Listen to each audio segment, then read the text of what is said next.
Hello అండి. ఈ వీడియోలో 'లవ్ స్టోరీ ఇన్ ద 1970స్' ఫైనల్ పార్ట్ చూద్దాం. ప్రీవియస్ పార్ట్స్ యొక్క ప్లేలిస్ట్ లింక్ ఈ వీడియో డిస్క్రిప్షన్‌లో ప్రొవైడ్ చేశాను. ఫస్ట్ ఆ వీడియో చూసి ఇది ఫాలో అవ్వండి. లేకపోతే కన్‌ఫ్యూజ్ అయిపోతారు.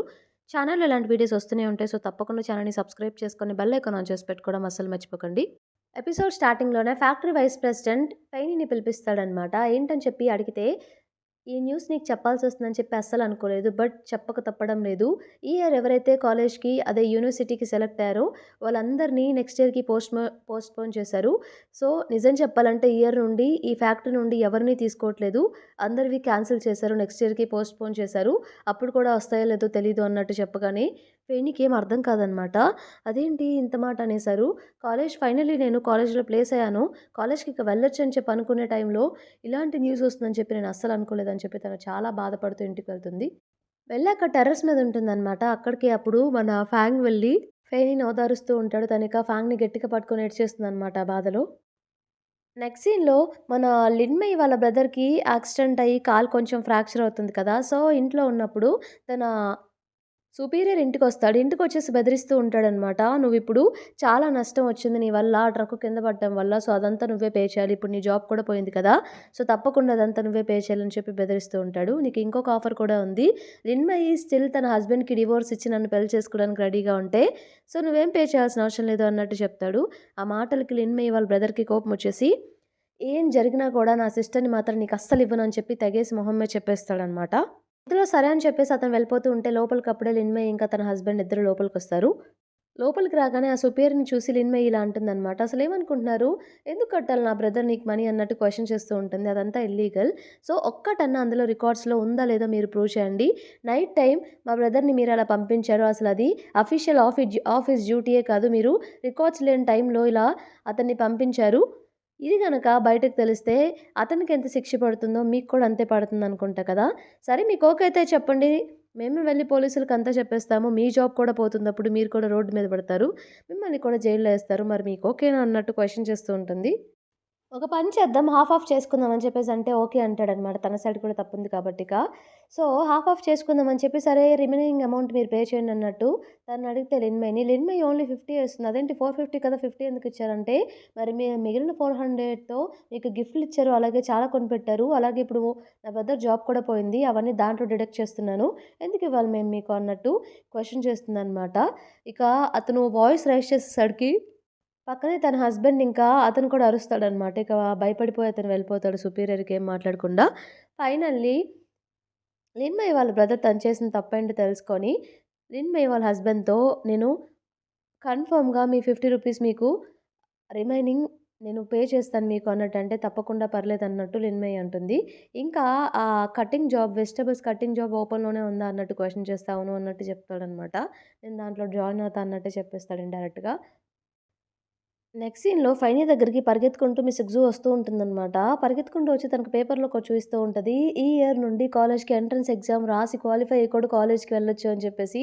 ఫెయిని ఆ న్యూస్ చూసి చాలా అంటే చాలా హ్యాపీగా ఫీల్ అవుతుంది. అంటే నాకు ఇంకా ఛాన్స్ ఉంది. నేను ఎంట్రన్స్ ఎగ్జామ్స్ రాసి క్వాలిఫై అయ్యి కూడా ఈ ఇయర్ కాలేజ్‌కి వెళ్ళొచ్చు అని చెప్పి తను చాలా హ్యాపీగా ఫీల్ అవుతుంది. ఇక ప్రిపేర్ అవ్వాలి కాబట్టి ఎలాగో ఫాంగ్ వాళ్ళ పేరెంట్స్ కొంచెం వాళ్ళకి స్టడీస్ అంతా వచ్చు కాబట్టి వాళ్ళ అమ్మగారు మ్యాథమెటిషియన్ కాబట్టి అక్కడికి వెళ్లి హెల్ప్ అడుగుతారనమాట. వాళ్ళ అమ్మగారు తప్పకుండా హెల్ప్ చేస్తా అని చెప్పేసి ఫ్యాంగ్ వాళ్ళ నాన్న దగ్గర ఉన్న మెటీరియల్స్ కూడా ఫైనీకిస్తారు. చదువుకోవడానికి ఆ రోజు నుండి చాలా కష్టపడి చదువుకోవడం స్టార్ట్ చేస్తుంది. డే అండ్ నైట్ కూడా ఫ్యాంగ్ కూడా తనకి తోడుగా ఉంటాడనమాట. ఒకరోజు ఫాంగ్ వాళ్ళ సిస్టర్ దగ్గరికి ప్రొఫెసర్ వచ్చేసి ఇలా చెప్తాడు. "నీకొక ఆఫర్ ఉంది. యంగ్ టాలెంట్ అండ్ నీలాంటి లెక్చరర్స్‌ని సో, జర్మనీకి పంపించే ఒక ఆఫర్ వచ్చింది. నువ్వు వెళ్ళడానికి రెడీగా ఉన్నావా?" అన్నట్టు అడిగితే తను ఆలోచిస్తుంది.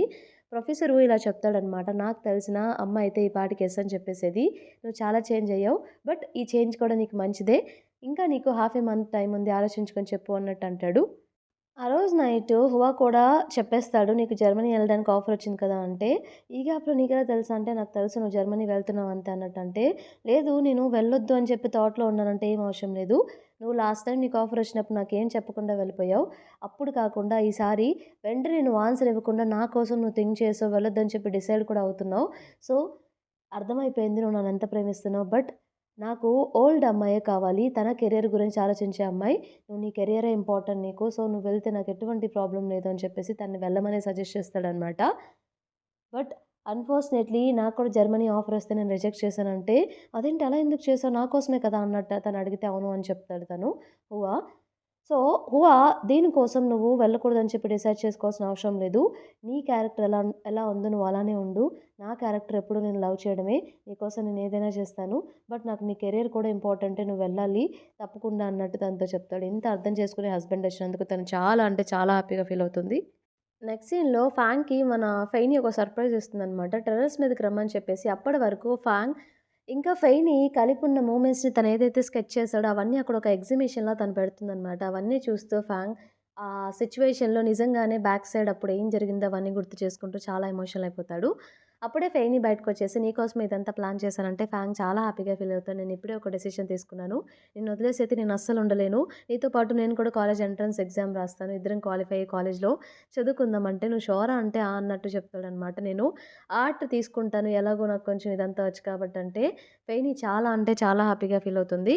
సో, ఇక ఇదే విషయం అప్పటి నుండి ఫాంగ్ వాళ్ళ అమ్మగారు ఫాంగ్‌కి కూడా ట్రైనింగ్ ఇస్తూ ఉంటారు. తను కూడా ఎగ్జామ్ రాస్తా అని చెప్పాడు కాబట్టి.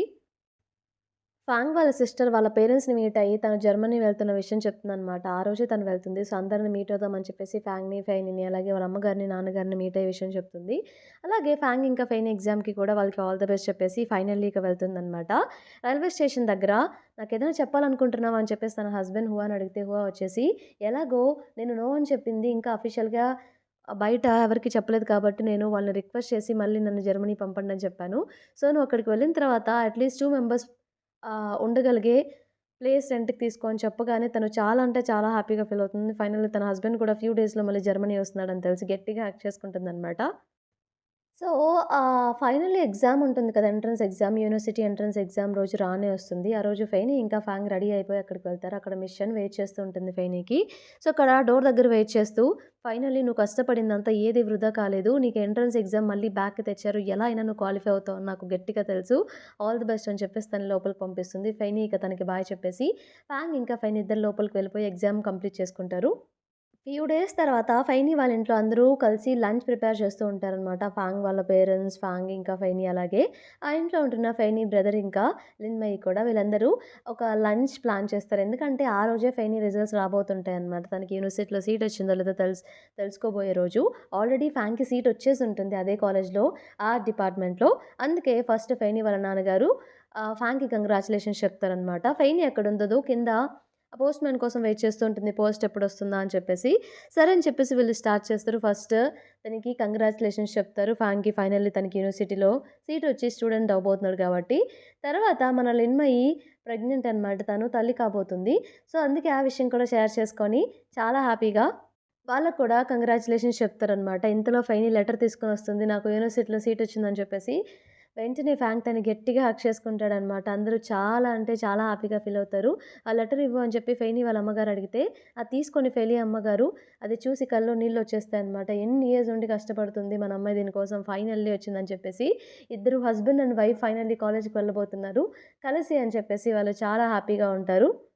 ఇలా పెళ్ళయ్యాక కూడా తన డ్రీమ్ వదలకుండా కంప్లీట్ చేసుకుంటుందనమాట. నెరవేర్చుకుంటుంది. సో, నెక్స్ట్ వీకే తనకి అడ్మిషన్ కూడా వస్తుంది. ఇద్దరికీ నెక్స్ట్ వీకే ఉంటుందనమాట. ఫాంగ్ ఇంకా ఫెయినీకి. నెక్స్ట్ వీక్ యూనివర్సిటీకి వెళ్ళి ఇద్దరూ కలిసి లోపలికి వెళ్ళడం మనకి ఎపిసోడ్ ఎండింగ్‌లో చూయిస్తారు. అలా వైఫ్ అండ్ హస్బెండ్ అయినా వాళ్ళ డ్రీమ్స్‌ని ఆపుకోకుండా ఒకరినొకరు సపోర్ట్ చేసుకుంటూ ఫైనల్లీ వాళ్ళ డ్రీమ్స్‌ని నెరవేర్చుకుంటారలా. అలా హ్యాపీ ఎండింగ్ జరిగిపోతుంది మన సీరీస్‌కి. ఇంతటితో ఈ పార్ట్ కంప్లీట్ అయిపోతుంది. అలాగే ఈ సీరీస్ కూడా. ఈ సీరీస్ మీకు నచ్చిందని చెప్పేసి అనుకుంటున్నాను. ఈ సీరీస్‌కి ఎంత రేటింగ్ ఇస్తారో తప్పకుండా కింద కామెంట్ చేయండి. Thank you for watching.